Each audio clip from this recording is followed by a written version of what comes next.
L'exposition An Hole in Daylight, une chouette à la lumière du jour, fait référence à un roman qui n'a jamais été écrit par l'auteur états-unien Philip K. Dick, qui voulait raconter l'histoire d'un scientifique qui est pris au piège de son propre rêve. C'est un texte finalement qu'il n'aura jamais le temps d'écrire parce qu'il meurt quelques mois après avoir envoyé le titre de son roman à son éditeur.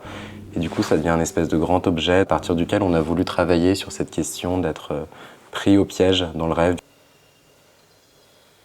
Dans tous les étages de ce bâtiment, on a essayé de composer une exposition qui est comme un grand poème à travers lequel on arpente les rêves d'une personne dont on découvrira l'existence à la fin. Nous sommes les deux commissaires de l'exposition A Hole in Daylight.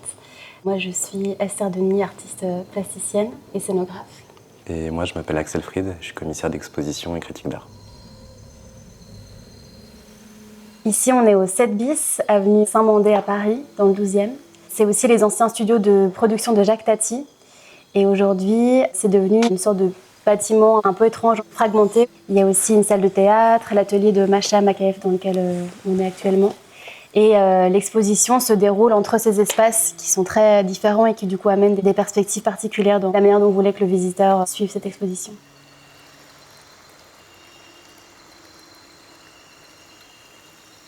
Au total, c'est une exposition qui réunit une trentaine d'artistes qui sont pour certains ou certaines des artistes très contemporains de la scène émergente, aussi des artistes plus historiques, qui ont toutes et tous en commun généralement de travailler à partir soit comme matériau, soit comme horizon du rêve. Donc on s'est quand même beaucoup intéressé à la résurgence des formes oniriques ou surréalistes dans l'art contemporain. Je crois que c'était intéressant pour nous aussi de voir, parce que finalement les nouveaux rêves et aussi les nouveaux cauchemars du contemporain ont à raconter justement à ce rapport à la réalité, à la fiction. Et dans ce lieu qui est une grande fabrique de fiction, ça permettait de les mettre en narration aussi.